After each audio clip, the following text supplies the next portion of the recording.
Hi guys, welcome to bar physics. आज का हमारा लेक्चर है chapter number 10 class 10 simple harmonic motion के बारे में। तो पिछले लेक्चर में हमने आपको पढ़ाया था कि हमारे पास सिंपल हार्मोनिक मोशन के टू कंडीशन है। फर्स्ट कंडीशन हमारे पास restoring force is directly proportional to displacement but in opposite in direction. और सेकंड कंडीशन में मैंने आप लोगों को बताया था कि हमारे पास एक्सेलरेशन हमारे पास क्या है, is directly proportional to displacement but opposite in direction. अब इसी ही टॉपिक में हम ये देखेंगे, हमारे पास आज का जो टॉपिक है मास अटैच्ड टू अ स्प्रिंग, जो ऑलरेडी हमने आपको बताया था कि हमारे पास एग्जांपल है सिंपल हार्मोनिक मोशन का। तो अगर आप इसी मास अटैच्ड टू अ स्प्रिंग में अगर इसी ने इस दो कंडीशन को फॉलो किया तो हम फिर कहेंगे कि एग्जांपल है सिंपल हार्मोनिक मोशन का। अगर ये दो कंडीशन अभी इस इक्वेशन में नहीं आए तो ये एग्जांपल नहीं हो सकता हमारे पास सिंपल हार्मोनिक मोशन का। तो फिर आए बोर्ड की तरफ, इसको डिस्कस करते हैं। तो हमारे पास एक सपोर्ट है, ये हमारे पास एक स्प्रिंग है और ये इसके साथ हमारे पास एक मास अटैच हुआ है।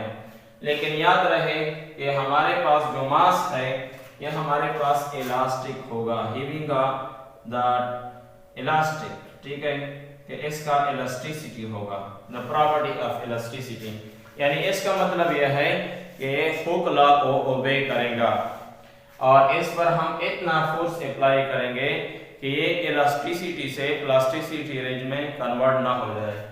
तो आए हमारे पास ये जो पॉइंट आपको दिखाई दे रहा है डॉटेड लाइन, ये हमारे पास है इक्विलिब्रियम पॉइंट, या इसको हमने बोला था मीन पोजीशन। तो ये हमारे पास जो फर्स्ट स्प्रिंग आपको दिखाई दे रहा है ये हमारे पास इक्विलिब्रियम पॉइंट पे पड़ा हुआ है। आप कोई बंदा या एनी एक्सटर्नल फोर्स इस पे वर्क करता है और हमारे साथ ये मीन पोजीशन से डिस्प्लेसमेंट x कवर कर देता है, और जब ही ये हम एक्सट्रीम पॉइंट पे इसको पहुंचा देते हैं और उसको छोड़ देते हैं तो ये हमारे पास मीन पोजीशन की तरफ आ जाते हैं ड्यू टू रिस्टोरिंग फोर्स।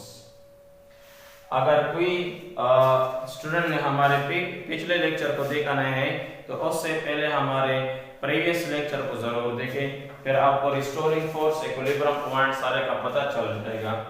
ये हमारे पास यहाँ पर रिस्टोरिंग फोर्स, तो हमने क्या, आप अगर हम देखेंगे कि फर्स्ट कंडीशन उन्होंने ओबे कर दिया कि restoring force is directly proportional to x but opposite in direction. हमारे पास जो डिस्प्लेसमेंट है ये इक्विलिब्रियम पोजीशन से एक्सट्रीम पोजीशन की तरफ है और हमारे पास रिस्टोरिंग फोर्स ये एक्सट्रीम पोजीशन से मीन पोजीशन की तरफ है। और हमारे पास ये है थर्ड जो कंडीशन आपको दिखाई दे रहा है, ये जो डायग्राम आपको दिखा रहा है, ये हमने इस बॉडी पर फोर्स क्या है, एक्सटर्नल फोर्स इस तरह लगाया है और उन्होंने डिस्प्लेसमेंट x कवर किया है। और जो ही हम इसको यहाँ पर छोड़ देते हैं तो ये अपनी मीन पोजीशन की तरफ ड्यू टू रिस्टोरिंग फोर्स फिर आएगा। तो यहाँ पर अगेन डिस्प्लेसमेंट और रिस्टोरिंग फोर्स का डायरेक्शन ये ऑपोजिट हो चुके हैं। तो यहाँ पर हमें देखने को मिलता है इन टू कंडीशन में कि हमारे पास restoring force is directly proportional to -x। ये फर्स्ट कंडीशन है जो ऑलरेडी इस एग्जांपल ने ओबे कर दिया।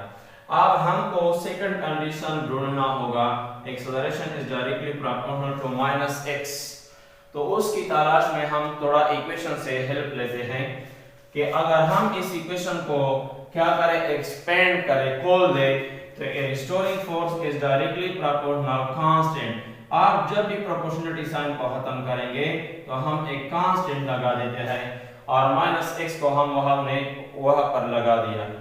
तो restoring force is equal to इस कांस्टेंट की जगह हम पुट करते हैं k और -x।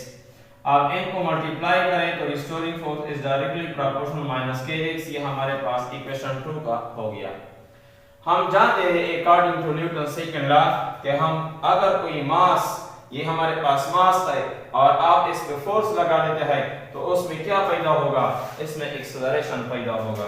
तो यहाँ पर क्या है, एक्सेलरेशन भी प्रोड्यूस होगा। तो इसको हम इक्वेशन नंबर 3 लेते हैं। आप इन दोनों इक्वेशन को हमारे पास सेकंड इक्वेशन को और थर्ड इक्वेशन को अब हम कंपेयर करते हैं। कंपेयर के लिए हम ये करते हैं कि रिस्टोरिंग फोर्स को हमने यहाँ पर लगा दिया और फोर्स को हमने दोनों फोर्स को एक इक्वेशन के जरिए लगा दिए। आप अपने अपने वैल्यू इस पे पुट कर दें।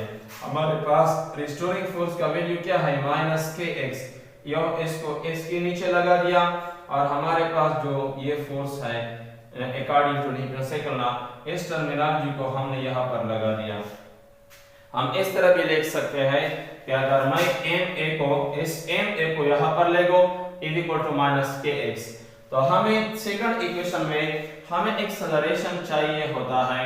तो हम इस तरह करते हैं कि इस एक्सेलरेशन के साथ हमारे पास जो m होता है उसको हम खत्म करते हैं, तो divide both side by m, इसको हम m से डिवाइड करते हैं, इसको हम, तो ये m आपस में कैंसिल हो जाएंगे, acceleration equal to -k divide by m और ये x।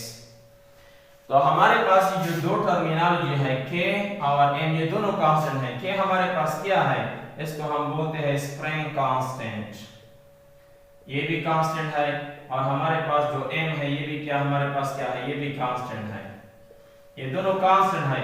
तो इन दोनों कांस्टेंट की जगह हम कांस्टेंट लिख सकते हैं नो माइनस कांस्टेंट x, और फिर हमें अब मैं इस छोटा सा आपको ये बता देता हूँ कि जो ही हम यहाँ प्रोपोर्शनलिटी साइंस को खत्म करते थे तो हमने दो चीजों को लगा दिया था, एक हमारे पास इक्वलिटी साइन था और दूसरा कांस्टेंट था। और जब आप इस इक्वलिटी साइन और कांस्टेंट को खत्म करना चाहेंगे यहाँ पर, तो आप फिर प्रोपोर्शनलिटी साइन लगाएंगे। तो इस इक्वलिटी और प्रोपोर्शनलिटी साइन के हमने इक्वलिटी साइन लगा दिया, माइनस अपनी जगह आ गया x, तो acceleration is directly proportional to -x। तो आप देख लें कि उन्होंने हमारे पास ये फर्स्ट कंडीशन था सिंपल हार्मोनिक मोशन का, ये भी ओबे कर लिया और ये भी हमारे पास आ गया। तो हम क्या देख सकते हैं, hence mass attached to a spring is the example of simple harmonic motion. तो हमारे पास जो मास अटैच है मास अटैच है हमारे पास, ये क्या हमारे पास एग्जांपल है सिंपल हार्मोनिक मोशन का, और मैं उम्मीद करता हूँ कि आपको इसमें कोई भी मसला नहीं होगा। मिलते हैं नेक्स्ट लेक्चर में, और हमारे चैनल बर्ड फिजिक्स को अगर आपने अभी तक सब्सक्राइब नहीं किया है तो प्लीज उसको सब्सक्राइब करें और बेल की आइकन को दबा लें ताकि तमाम आने वाली वीडियो की नोटिफिकेशन आपको मिल जाए, और अपने दोस्तों और फैमिली के साथ शेयर करें। फिर हमें इजाजत दे दें, बाय बाय।